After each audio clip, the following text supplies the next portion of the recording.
The first NC-17 rating was used to prevent impressionable teenagers from seeing two women having sex. Welcome back to Yesterqueers. My name's Amanda, and I'm a public historian of queer history. The Motion Picture Association, or MPA, is a trade organization comprised of the 5 major studios, Amazon MGM, Amazon Prime Video, and Netflix. It was founded in 1922 as the Motion Picture Producers and Distributors of America, and former Postmaster General Republican William H. Hayes was its first president.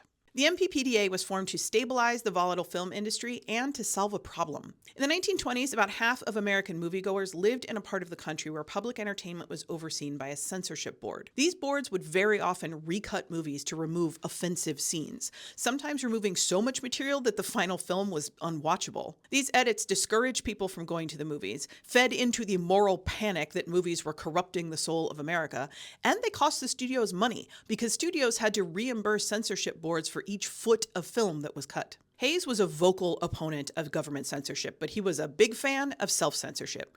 He tried several different methods to encourage the film industry to self-regulate, and eventually he gathered all of the moral guidelines for what could be included in film into the Motion Picture Production Code. You probably know it as the Hayes Code. I'll do a separate video about the code, but it was in place from 1930 until 1966, at which point the renamed Motion Picture Association of America replaced it with the voluntary rating system that we still use today. They hoped that the rating system would limit censorship and provide useful information to parents about which movies were appropriate for children and teenagers. Originally, the X rating was meant to indicate that a film was only suitable for adults, but the porn industry quickly commandeered it.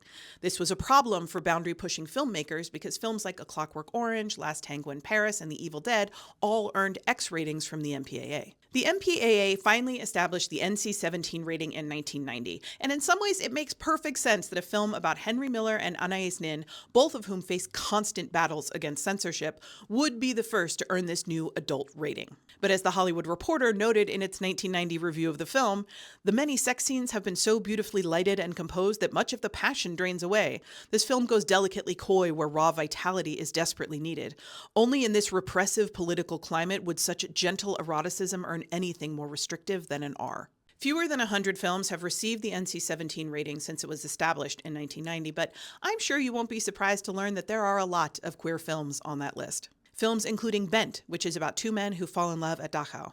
Blue is the Warmest Color, which is a French film about the evolution of a relationship between 2 women who meet as teenagers. Y tu mamá también, which follows a sexually charged road trip between 2 teenage boys and a young woman in her late 20s. And lest you think the NC-17 rating is a thing of the past, 2023's Passages, which is about a queer love triangle, was rated NC-17, as is the upcoming sapphic film Maya and Samar. Given the state of the country, I think we can expect to see more NC-17 ratings, especially for films that center queer sexual relationships, like the upcoming Pillion, which hasn't been rated yet. That's it for today. As always, more information, including sources and further reading, is available in the usual place.